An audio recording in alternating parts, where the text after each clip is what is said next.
Your AI workflow hits a limitation, and the obvious fix seems to be another agent. But what if the thing you're missing is only a tool or even the right interface? That distinction matters because adding an agent isn't the same as simply adding a capability.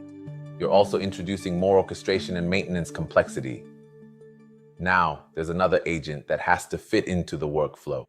So before you expand the architecture, pause for a moment and identify what's actually missing. Maybe the task is small enough for inline completion.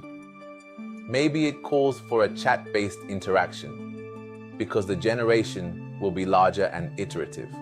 Or maybe the agent you already have is in the right role, but doesn't have one particular tool. The starting principle is straightforward. When you're implementing AI agents in software, begin with one agent and add tools incrementally. That keeps the architecture aligned with needs you've actually demonstrated instead of needs you're assuming. The goal isn't to reject multiple agents. It's to avoid reaching for agent 2 before you've shown that agent 1 can't be extended appropriately. There are really 3 different expansion decisions hiding inside the phrase, "We need more AI." The first is the interface. How should a developer interact with the AI for this particular task? The second is tooling. What capability does the current agent need access to? And the third is architecture. Does this workflow genuinely require another agent? Those decisions are connected, but they aren't interchangeable. A frustrating inline interaction doesn't automatically mean an agent is missing. It may simply mean the task belongs in a chat-based tool. In the same way, an agent reaching the edge of its available capabilities doesn't automatically point to a coordination problem. It might just need one additional tool. That gives us 2 practical rules. First, match the interface to the scale of the task. Use inline completion for small edits and chat-based tools for larger, iterative code generation. Then, if the workflow is agentic, begin with one agent and expand its tools incrementally before you increase the number of agents. Start with the smallest decision. Is this a small edit, or is it a larger, iterative generation task? For a small edit, use inline completion. The interaction stays close to the code you're changing, which fits the narrow scale of the task. There's no reason to treat every small change as an architectural requirement. The reason for larger generation that develops through iteration, use a chat-based tool. And the important word there is iterative. This isn't just one compact edit. It's a task that benefits from an interaction designed for a larger exchange.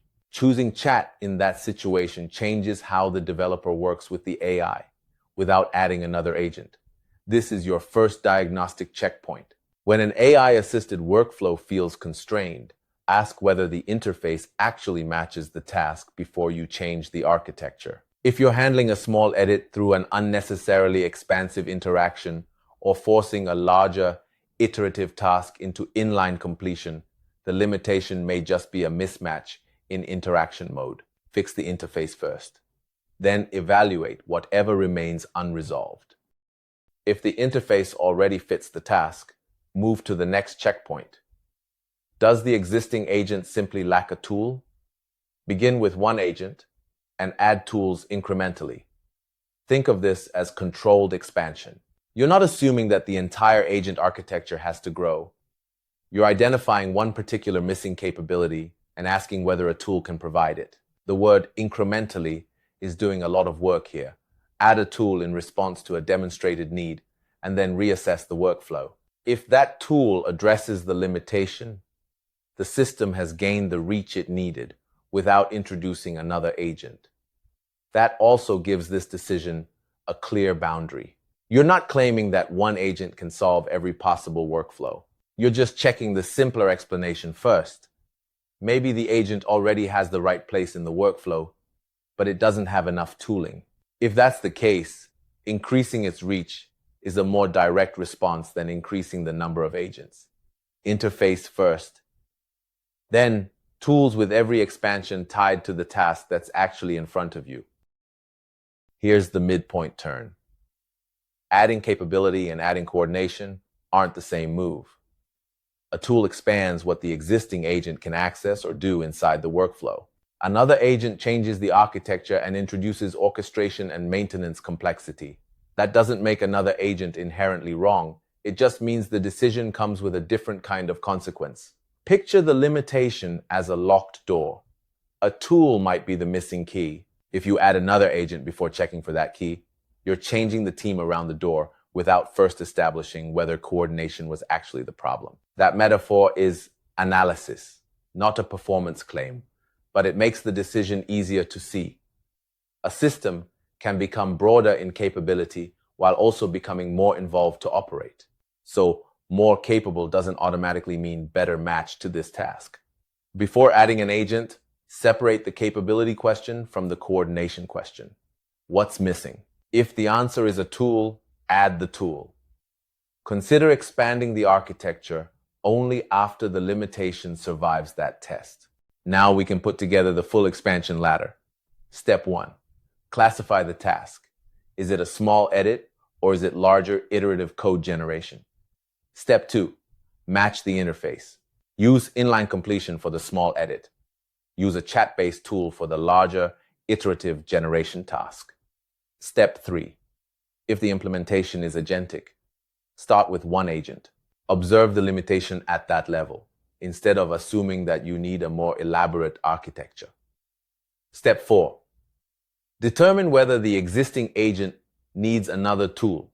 Add tools incrementally and connect each addition to a specific capability that the workflow needs. Step 5. Reassess. If the task-appropriate interface and the incremental tooling still don't address the limitation, then the case for another agent becomes clearer.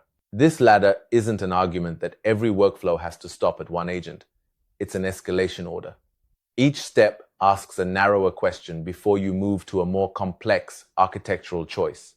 That helps limit unnecessary orchestration and maintenance complexity, while still preserving another agent as an option when the simpler expansions don't solve the problem. Before Agent 2, ask one question. Does this limitation really require another agent, or would it be better addressed by the right interface or one incremental tool? Run the decision in order. If the work is a small edit, start with inline completion. If it's larger and iterative, move to a chat-based tool. If an agentic implementation is appropriate, begin with one agent. And when that agent encounters a capability boundary, check for a tool that addresses the boundary directly. Only after those checks should another agent become the next expansion you consider.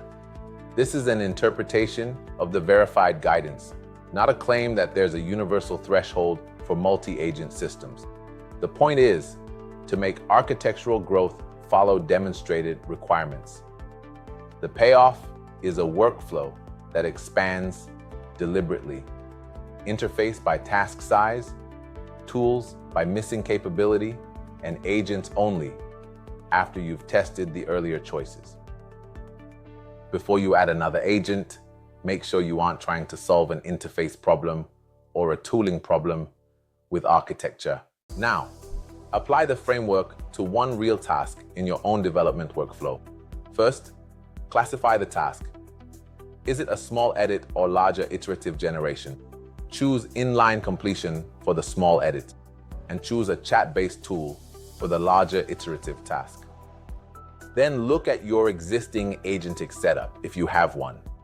Name the exact limitation you're encountering. Does the existing agent need another tool? Or have you established that the limitation remains even after the interface and tooling choices have been addressed? Write the escalation order beside the task. Interface, tool, then agent. This isn't about preventing growth. It's about making sure each expansion answers the problem that actually exists. The next time your workflow hits a boundary, resist treating add another agent as the default reaction. Diagnose the scale of the task. Select the matching interface. Then test an incremental tool. If the limitation remains, you'll now have a more grounded reason to consider expanding the agent architecture. If this framework helped you simplify your next AI development decision, subscribe to Neural Stack, like the video, and share in the comments which workflow you're auditing first.